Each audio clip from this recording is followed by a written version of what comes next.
Hey folks, thanks for tuning in to watch another episode of the Kawasaki Z1R rebuild.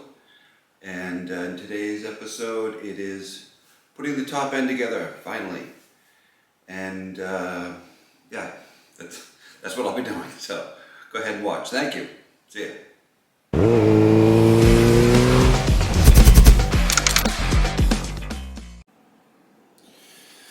Alright, well, today I want to try and get the cylinder in and the head on.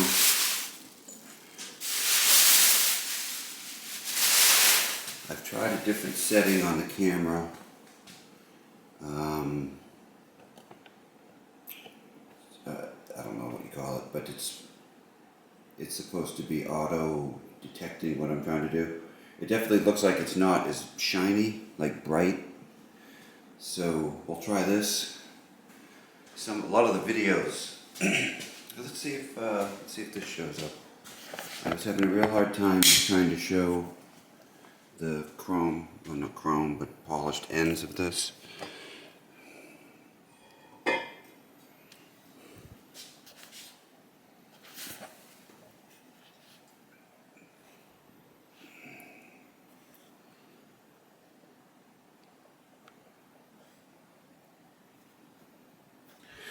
I don't know. Maybe I should just stick to playing with the bike. Okay, so let's get these little pieces of fuel line off of here.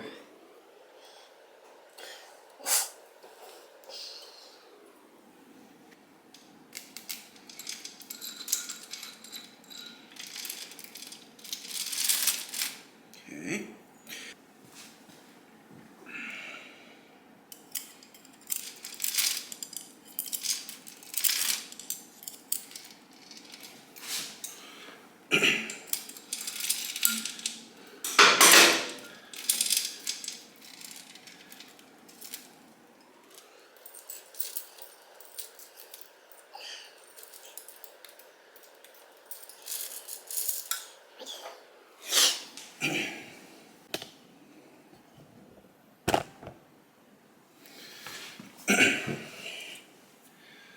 Put these boots on.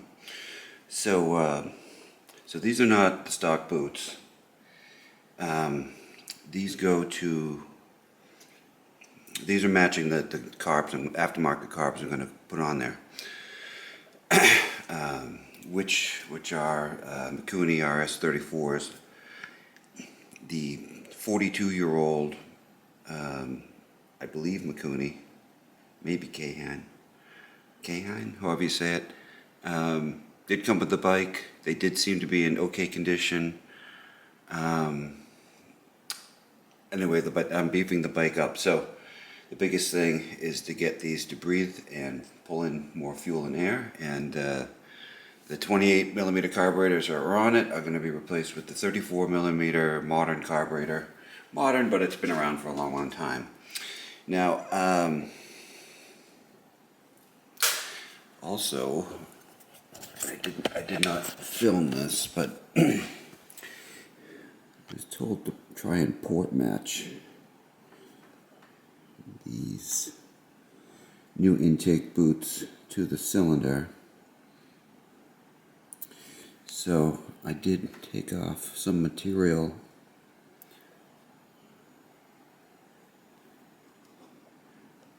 There's not much of a lip there. So the lip has to be flat. And you can see there's no O-ring, but there is a lip on the boot. And it's nice and new, so it's pliable. So I believe this is what acts as your gasket O-ring kind of thing.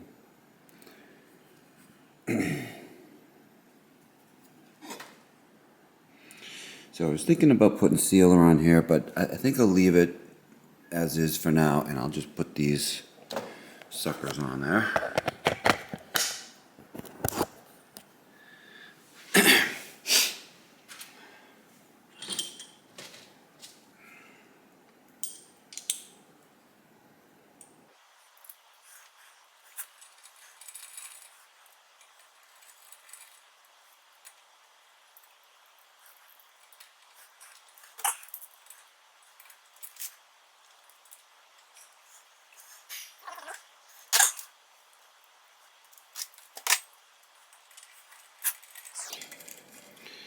yeah, kind of a simple thing that can throw your jetting off easily are bad intake boots. Either they're old and hard, or the connection between the head and the boot is leaking air, or the boot to the carburetor is leaking air.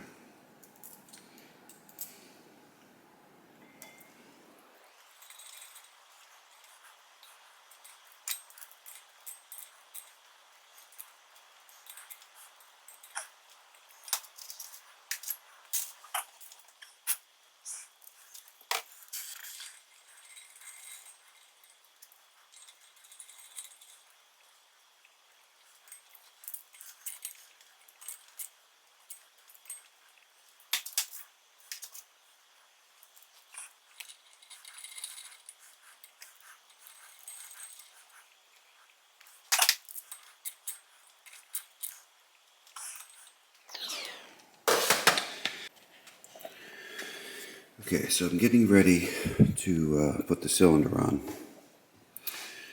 and this is the front, this is the back. So the oil channel is here, these two here, and the oil channel if I can show this. The oil channel feeds the cam bearings through these little holes. And if you take the valves out, you'll see there's a hole that runs between these valleys and where the valves are. And right here there's a hole. I don't know if you can see it. Where's my light? See that hole there? And there's a hole up there. So you got these cam bearing oilers, right? There's one on the front and the back on each side, but there's only an oil passage on the rear studs. And you say, okay, well, how do they oil all of them? You're not going to be able to see it, but let's see.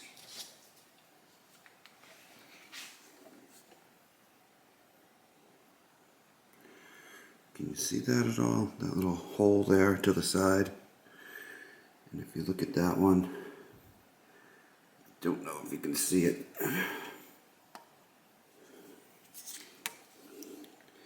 Anyway, there's a hole.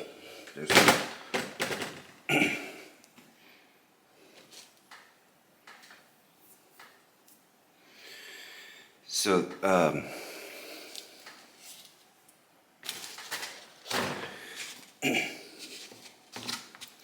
yeah, basically, the oil comes up this hole into this cavity where the stud is going through, the cylinder head stud. And there's a hole that transfers oil from this side to this side.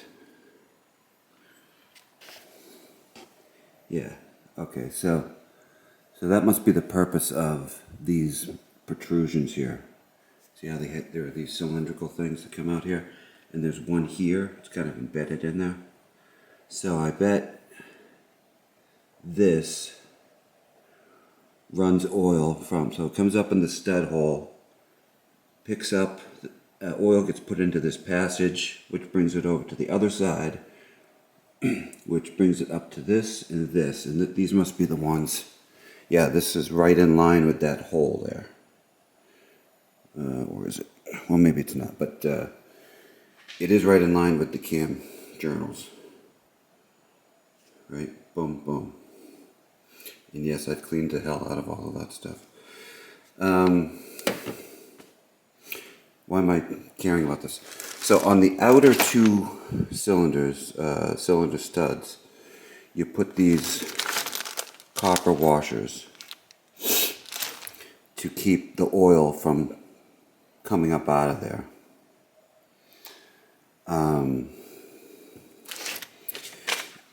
And so it has an opportunity to leak where the cylinder meets the crankcase, So here's the channel.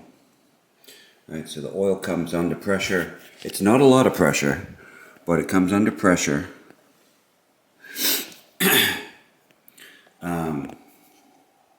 Here, I think I explained this thing before, but this little tube here, this is the idiot light for the oil switch. So it gets pumped up here into this thing here. So it's like a U into this channel, and the channel goes from here to here, and it feeds this hole. Why isn't it focusing? That hole, and it feeds that hole. So there's of course it's not a great deal of pressure, but there is pressure. So there's opportunity to leak between the crankcase and the base of the cylinder, and again between the cylinder and the head, and out of these things, the studs. So I've been trying to ask around, do people use sealer? Because like, if this was a Honda CB550, the oil passage is on the side, and there's an O-ring on this mating surface and the cylinder to head mating surface. But this doesn't use O-rings.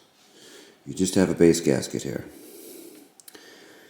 And I'm a little worried that if I don't put any sealer, I could get a leak. So I asked one guy who's built a bunch of these engines. He said he never used a sealer. In the climber manual, it says, apply a little sealant, such as GE silicone sealant, around the 4 inner rear cylinder studs. And they have an example of a guy painting on some stuff to these 2 back ones. But that doesn't make any sense, because that is not an oil passage. Just this one, the 2 outer ones, essentially. I would think, because if they're making you put a copper washer here, then that would tell me that there's oil in here. And I can see the hole right there where it transfers on that little thing. And there's no hole in those rear ones. So I think that's just wrong. So I have the climber manual being wrong. I have a guy that's built these engines telling me he doesn't use it. So what should I do? I think what I'll do, here's the base gasket. I think what I'll do is what's the downside of putting gasket sealer? So the downside is if you put too much and you put a big goop of gasket sealer in here, there's no way to get rid of it, and it's not going to break down in oil. So it could clog the line, and of course you don't want that. Also, it will make this surface uneven because you're putting gasket sealer just around here and nowhere else. Then as it transitions away from here, then it's kind of uneven, and then you could get a leak there maybe. This is the crankcase, the oil's right under here, the pistons are going up and down. There's oil here going, flying around. I don't know. Should I put some on there or not? If I don't put it and it starts leaking, then you're fucked. I mean, there's nothing you can do after it starts leaking. Yeah, think about that. Okay, well, regardless of putting sealer or not,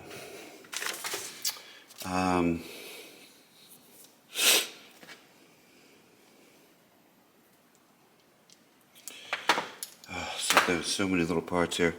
So at the very top, just thought I would share this. So at the very top is this idler, I guess you call it, and there's rubber dampers on each side. And when I went to clean these ones up, I discovered that they're hard as a rock and brittle, so those are no good. So, new old stock. They're not hard, but the little metal piece that integrated into it is, just a little surface rust. So these were like $10 a piece, $9.95 or something like that. So $40 later.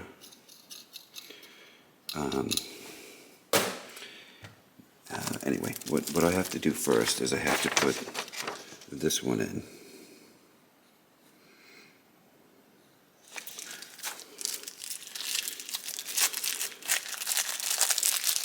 So, bought a brand new one. It did not come with the little thing that goes in the center. That's this.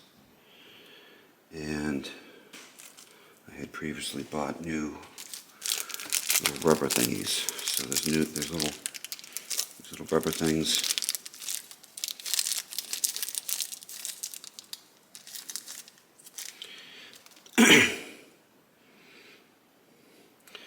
It said you're supposed to bond them. What the hell do you bond them? Are you guys seeing any of this? These little rubber things here. Alright, so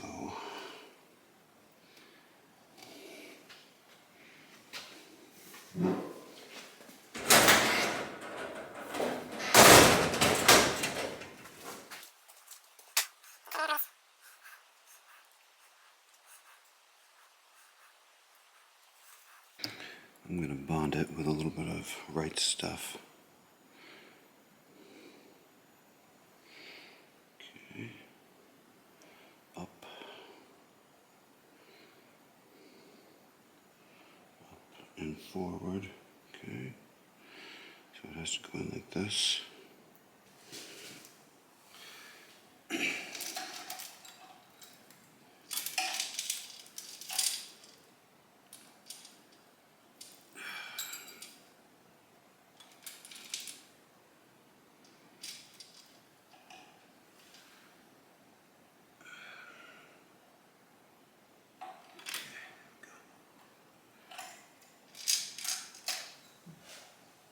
Alright, that.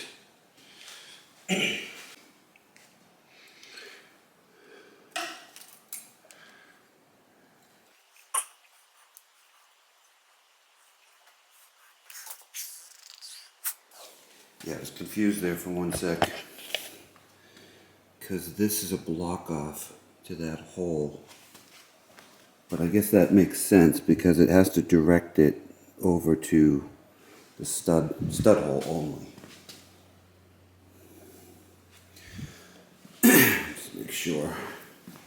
So that's the Wiseco base gasket. This is the generic kit one, which actually seems to be a touch thicker.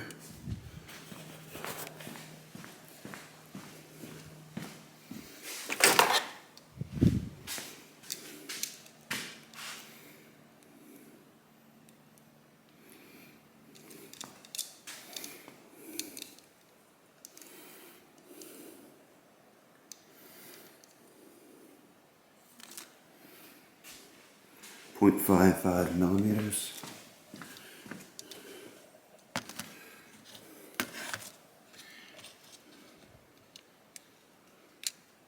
.5 millimeters. All right, they're the same. All right.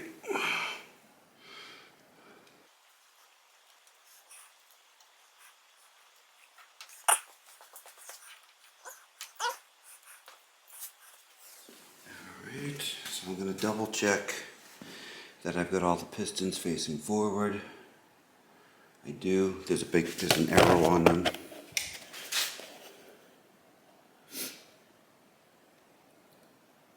And they're all numbered, so 4, 3, 2, 1.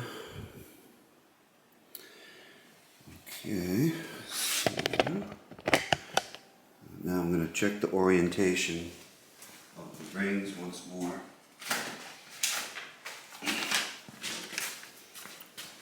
And again, people say this is bullshit, but this is Wiseco. they tell you to offset the rings. So you don't want to have the ring gaps come together all at the same spot. According to this, the climate manual says the same thing. People always say that, and then there's a bunch of people that always seem to make comments on different places that say that's baloney and that the rings just move around on their own while it runs. So I don't know who to believe, but this is Wiseco, so I'll just do what they want. So oil rail top gap, oil rail bottom gap. So front of the engine is like that. Second compression ring, top compression ring. Oil ring expander. So double check that.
I don't know that I can film all this. It's going to eat up an awful lot of disk space. So I'll bring it back when I get the first two started, I think. Alright, so I got two of them all the way in, the top two. I took the block of wood out, and now I'm going to go down and do these ones. And I'll have to take this cover off. Basically, I want to make sure that it spins. So I'll struggle with that. How long did it take? It took about 5 to 10 minutes to get those pistons in there. This always sucks.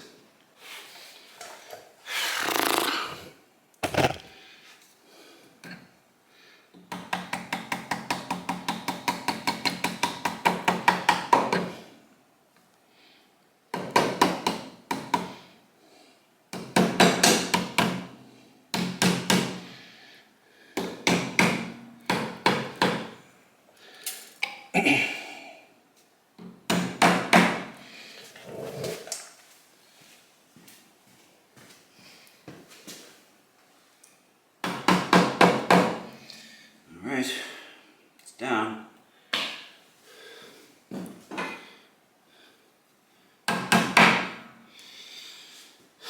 Okay.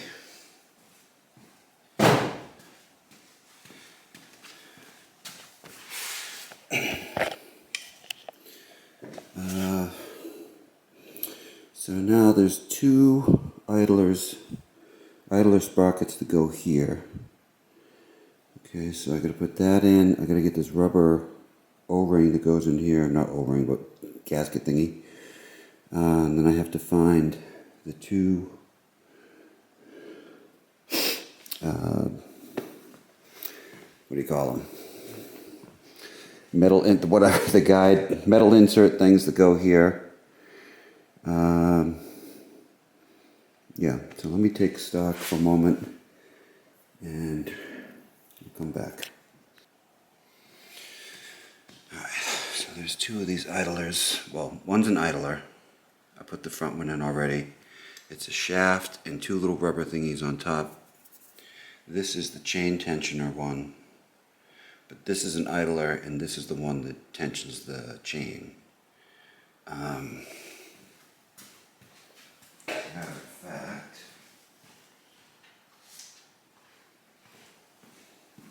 Matter of fact, I did the front one wrong. So you can see the chain goes on the inside of these things, not the outside. So this would go here.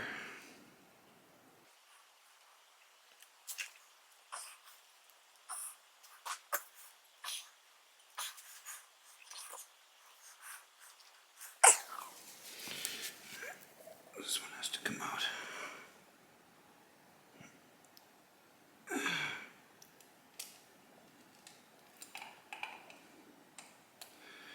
Okay, so it goes like that.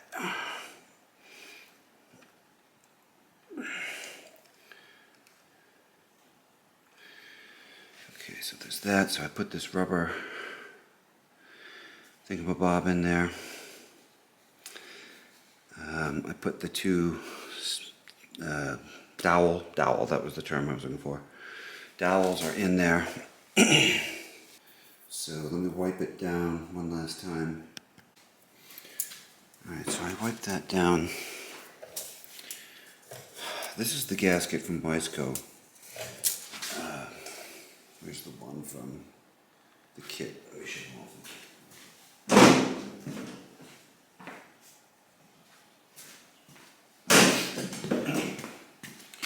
So here's the standard one, which would go like that. And you can see around here they have those kind of like a copper, basically a copper washer that's going to be right there at those oil passages. This is not an oil passage. So this one, it's a 3-piece steel. So there's a thicker steel piece here and then two thinner pieces of steel. I've seen these before. I don't think I've ever installed one.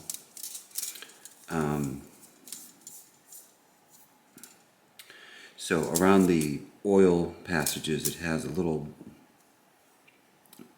it comes up a little bit. Like, I guess that's a crush area. Same kind of thing right around the cylinders. The insert part of the cylinder. The steel part.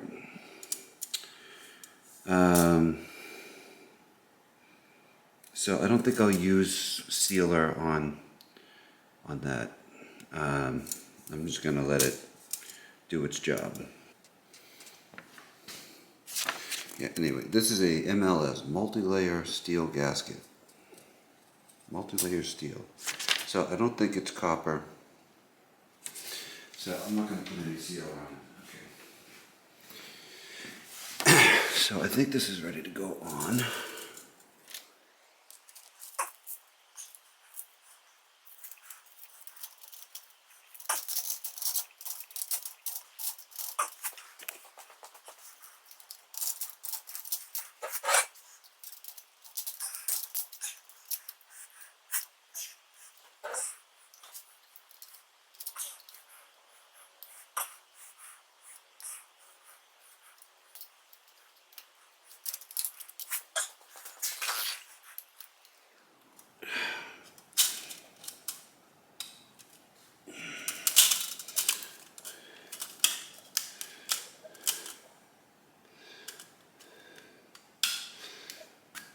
Go.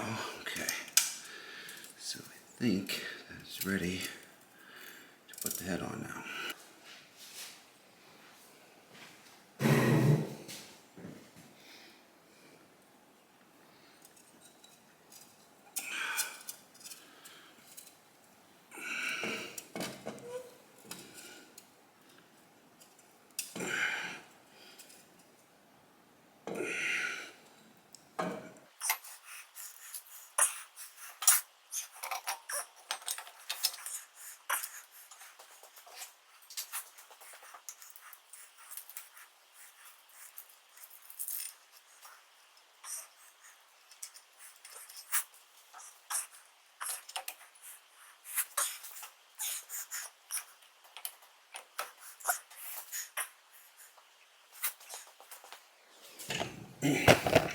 Trying to get it to sit on those locating dowels.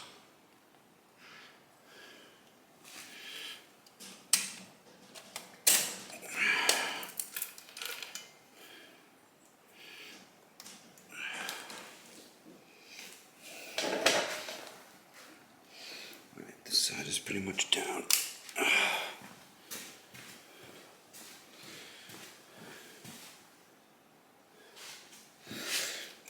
Okay, I think they're down. Alright, so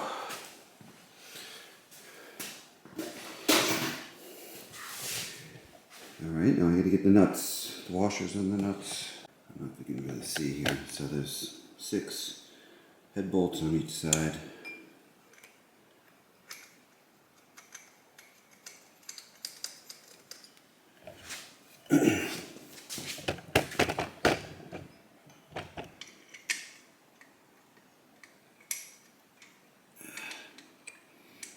Filming this is just a pain in the ass. So I'm going to put the head bolts on. I'll show, tightening them.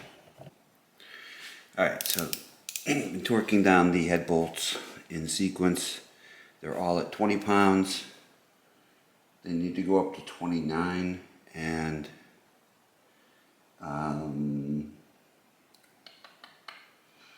so next step is 25 foot-pounds. So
so that's 25.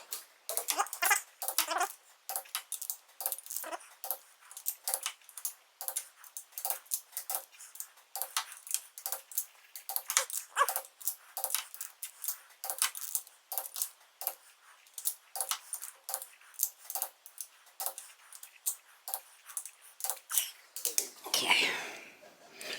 All right. Last stop.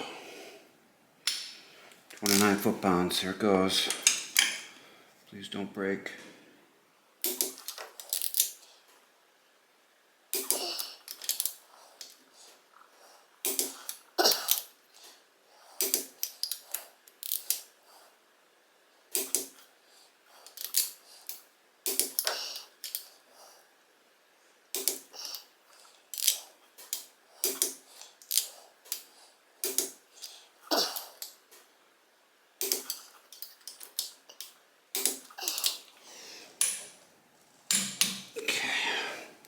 I'll go over them again and make sure they're at 29. They'll stay there.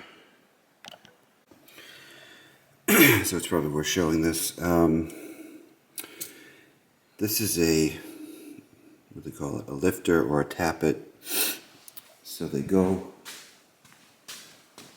there's a chamber around the valve. I don't like this setup at all, but it uses these shims, and I believe they have a low profile. So this lifter fits around the valve, like I fitted these ones already. That rides up and down, and the way you adjust the valve lash is with these little shims. So I've labeled ones, and I know what thicknesses they are. However, since it's, brand new cams, well, reworked cams, I have no clue what's going to have to go what. So I'm just putting them all in place. I'll install the cams, and then I'll try to work out what the proper valve lash is. Putting the cam bearings in. These are the lower ones.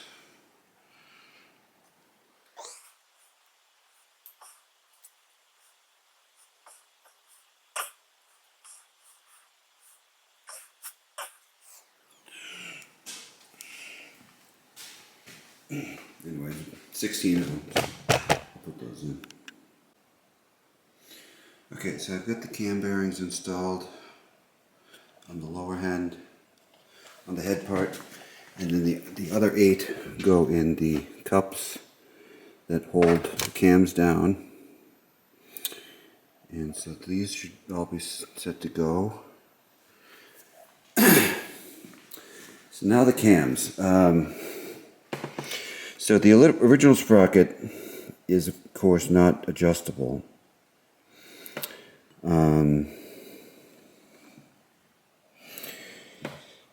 It is recommended to get these adjustable sprockets for these cams so that you can do what's called degreeing in the cams. So you get this degree wheel, and instead of finding top dead center by looking at the little slash on that mark down there, you find top dead center by screwing this into the spark plug hole. It's a stop, and you go one way till you hit the stop, and you record what degree you're on, and then you go all the way back the other way till you hit the stop again, and then you get the degree you're on that one, and then you take the difference between the two, and that's exact top dead center. That'll all be for another day, finding the real top dead center, and then once you have top dead center, then you can use the degree wheel to set the sprocket on the cam such that the intake valve opens exactly at the degree it's supposed to open, and the exhaust valve, same thing. But again, that'll all be for another day. The guy at APE said that I could actually just use the stock ones, but you wouldn't get everything out of the cam. That doesn't make any sense, so okay. But what I am going to use the stock ones for is I'm going to put these on there because I don't know where to start. I guess I could just put it right in the center. Like that-ish. Yeah, I guess I could put it right in the center. But I guess start somewhere. So I'm at the point where I need to get these out, put them in here, put the sprockets on, and then thread the cams in, and see if I can get it to the point where I can set the valve lash. Then again, it's about 4 o'clock Sunday afternoon. I'm a little tired and pissy. Maybe I shouldn't do this right now. Maybe I'll just set them in place and and then do the valve lash late tomorrow or next weekend.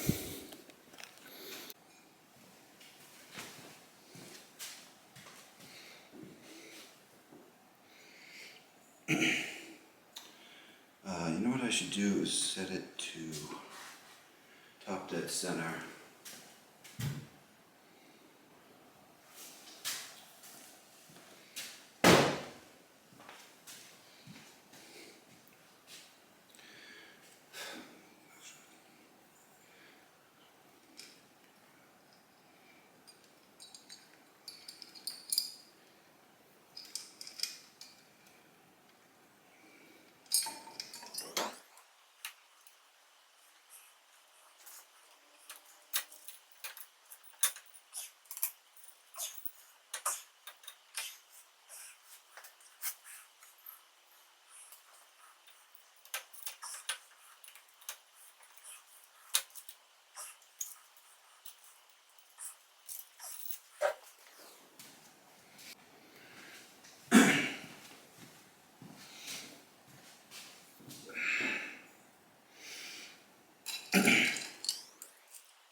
So you get these 4 individual caps, and you have the motor on top dead center 1 and 4. You can see the piston right there, and you have to line up this hinge. That notch has to go that way, and that notch has to go that way, and on both cams, one of the valves is fully open in that position. So for instance, on this one it's this, well, not fully open but open, and on this one it's this one.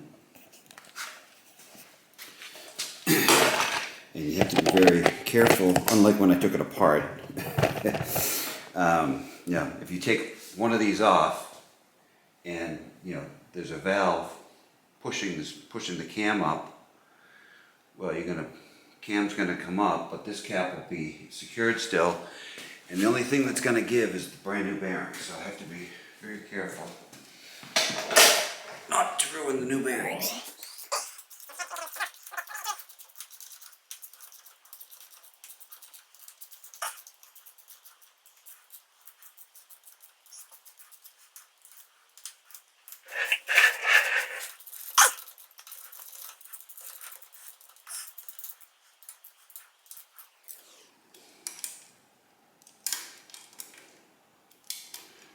Okay, good.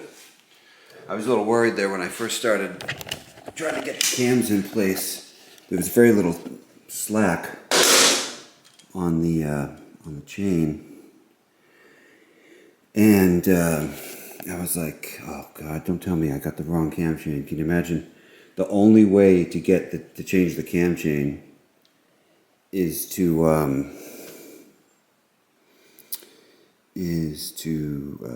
split the cases.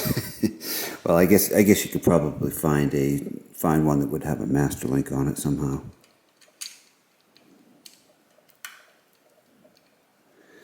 There's supposed to be some kind of a count of links that goes between the two.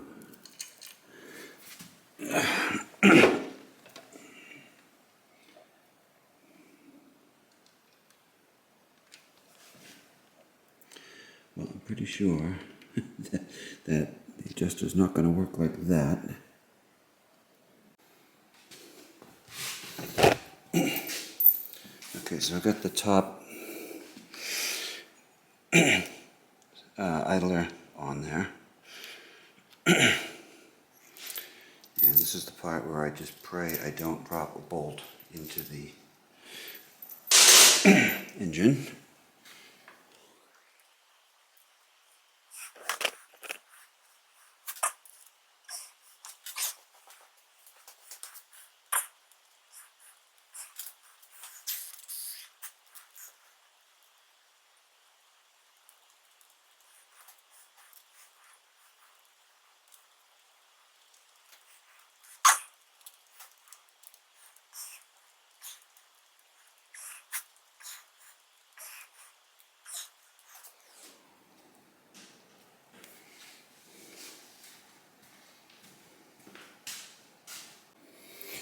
Alright, well, I basically got to the point where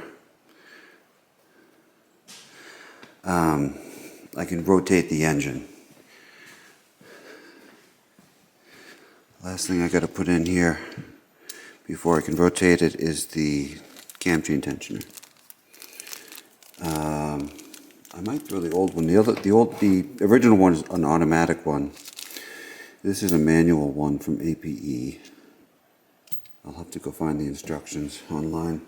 Anyway, 5:25 on a Sunday. I'm going to call it a day.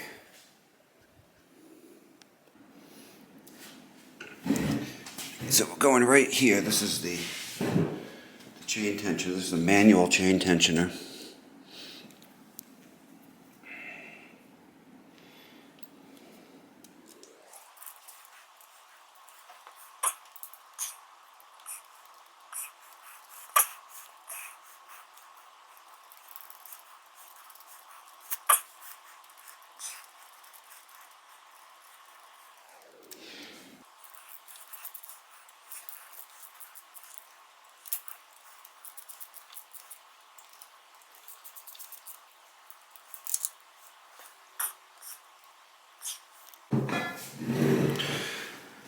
Alright, so I have the head basically together. I want to do the valve clearance next, and then I have to try and do,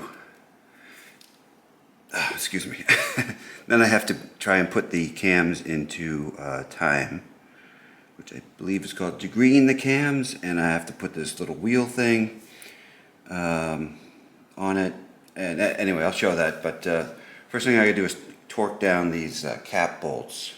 So it's supposed to be 108 inch-pounds, and I just looked at the sequence and I just got it. So these are snug, but they're not tight. So it's 1, 2, 3, 4 on the other side, 5, 6, 7, 8. So this is 80 inch-pounds.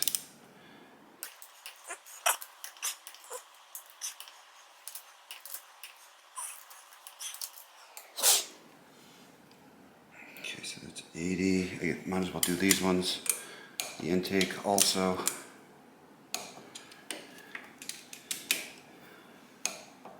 These do thread into the aluminum cylinder head, so I have to be, try to be a little careful, but if it strips, there's not much I can do about it. Put a heel coil in, I guess.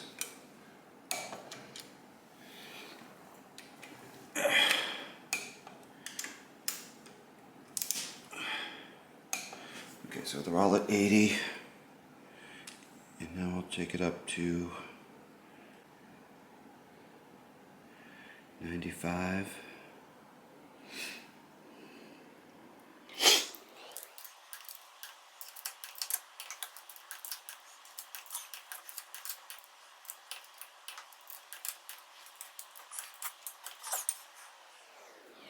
Okay, so that's 95, so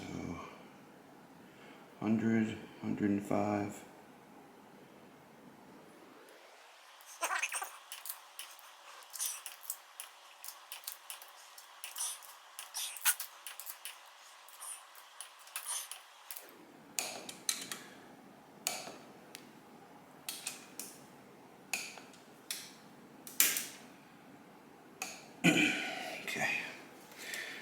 Okay, so that's done. Now I have to look up the instructions for setting the tension on the cam chain. This is an APE manual cam chain tensioner. It's the original one. So the way this works is if you want to reset the tension on it, you have to pull it out, stick it all the way back in, hold it in place with a bolt like this, and then install it, take the bolt out, and it will release and set the proper tension. But I decided to use a manual one for, I don't know why not? So I'm gonna go look that up. Alright, so I'm supposed to rotate the engine forward and screw this in until I feel tension. But it occurs to me I haven't rotated the engine at all.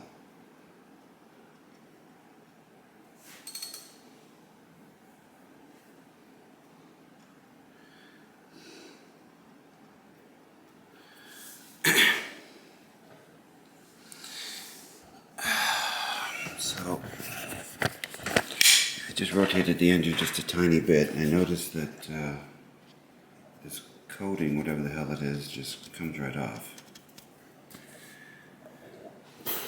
I better take a picture of that and ask. So this is the thing I'm playing with. Okay.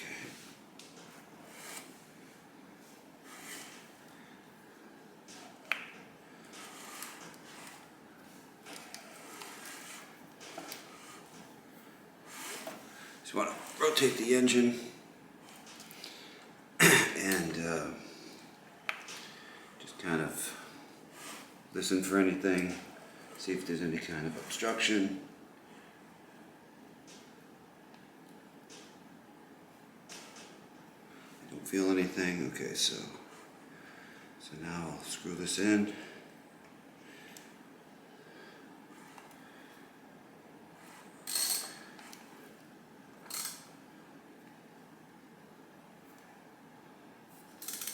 Let's try that again.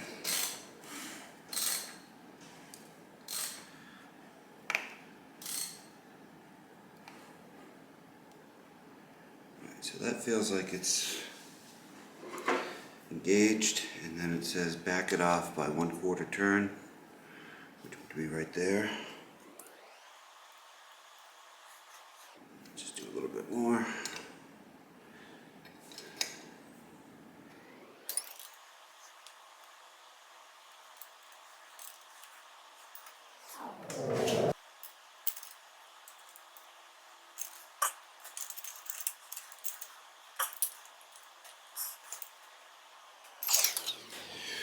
Alright.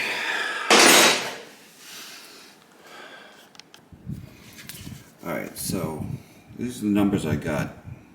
I'm looking for 0.05 to 0.1 millimeters of clearance. 2 of them are in tolerance. The other ones are not. The two on the outside, cylinder number 4, are the furthest out, 0.28, 0.27. Cylinder 3, 0.16, 0.16. And the exhaust on cylinder 1 and 2, 0.12 and 0.7. So now, looking at the shims that I have, they give you 3 of each, I think, if that. And that extra one that I had in my hand a second ago. And I have a list of what's in what.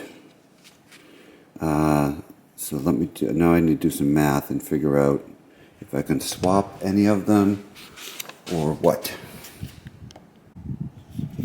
Alright, so I've done my math.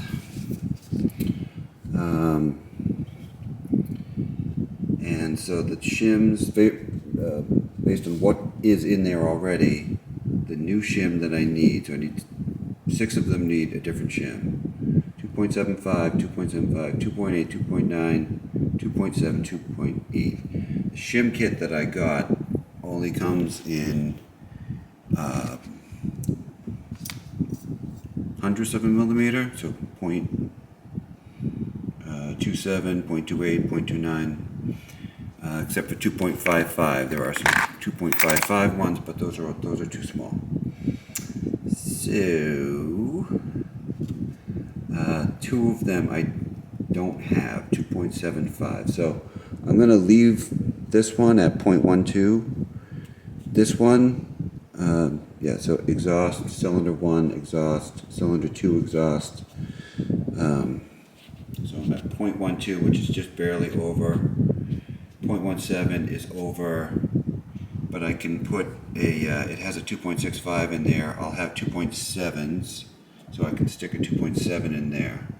So I'll be changing 5 of them. And I suspect that after it runs for a while, I probably will be back in there and having to redo the clearance anyway. So I'm not going to get too worried about it if it's not in spec. But anyway, with these shims, I can get 6 of them in spec, and 2 of them will be just a little bit over. That being said, of course there's no guidance on clearance on this thing. Why would there be?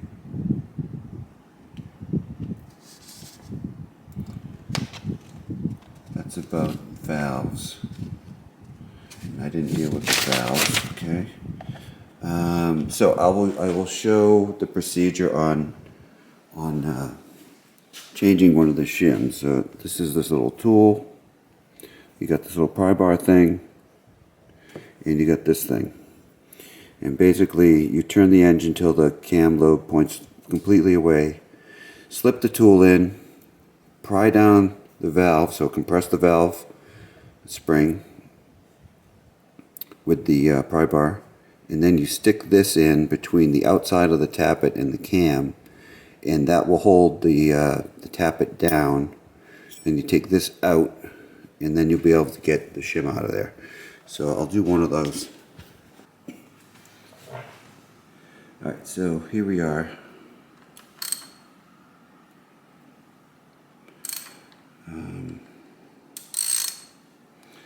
I would say that the cam is basically opposite direction. Okay, so this goes in here or here. Let's see what I can do with this. Just about nothing.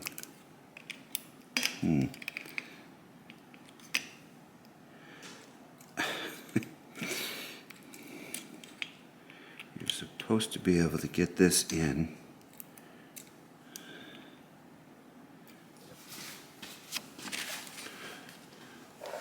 Turn the crankshaft so the cam lobe is 180 degrees from the tappet face. Insert the spring tool between the cam lobe and the shim. Push the tool in and pry down so that the tappet is forced away from the cam. Insert the tappet holder between the camshaft and the edge of the tappet. Remove the spring tool and change the shim.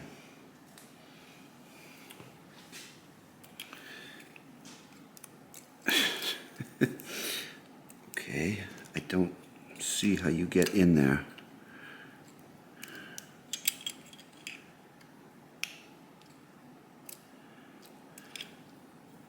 You can't go that way. You have to go like this.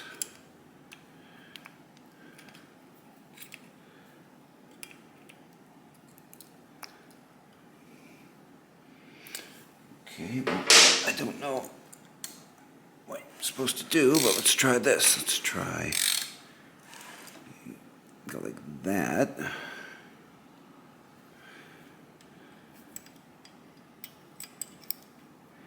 And see if we can catch it on the way up.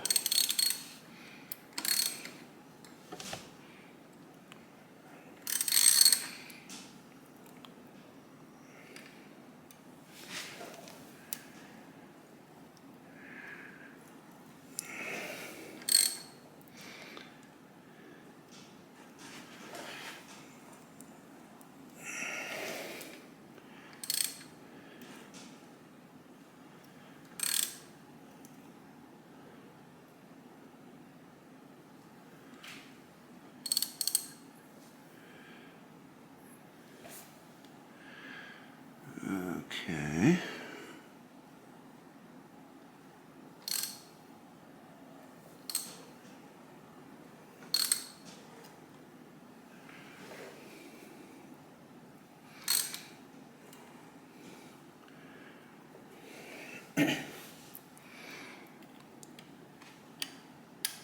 You see what I'm doing here? So now there's space between the cam and the shim. So now I'm going to try to get the shim out of there. Come on. Here it is. Come on.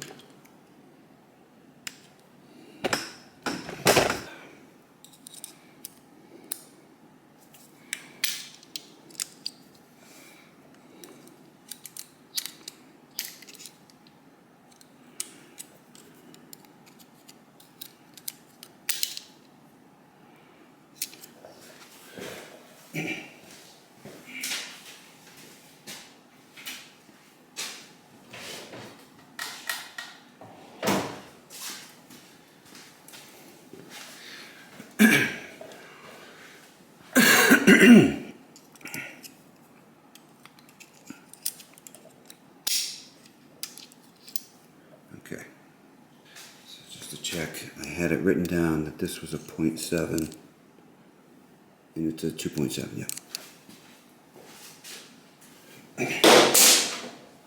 Right.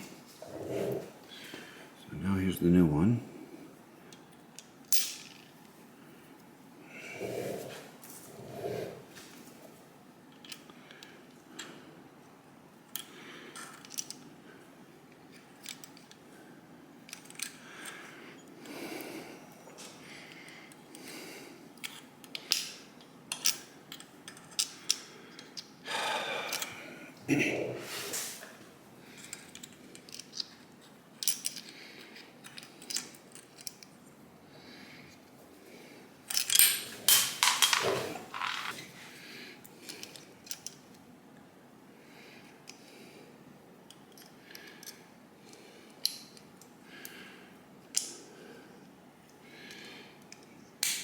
There it is. Okay.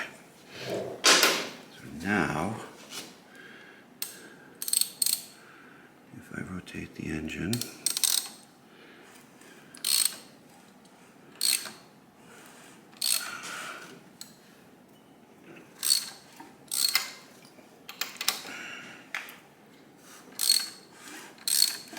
okay, get that out of there.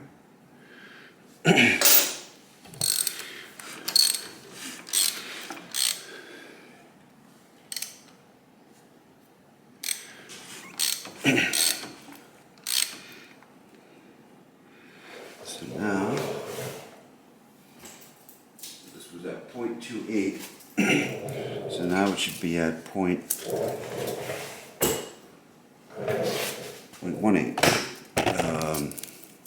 No, 0.08. 0.5, 0.8. So let's see. Now it's awfully loose. 0.9.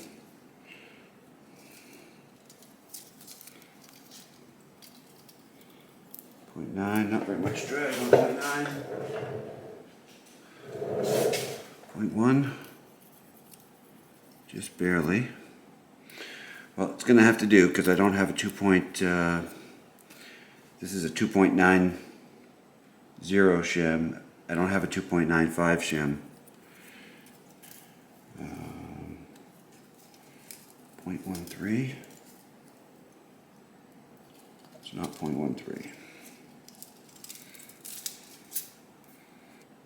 So it's probably like 0.12, 0.11, something like that.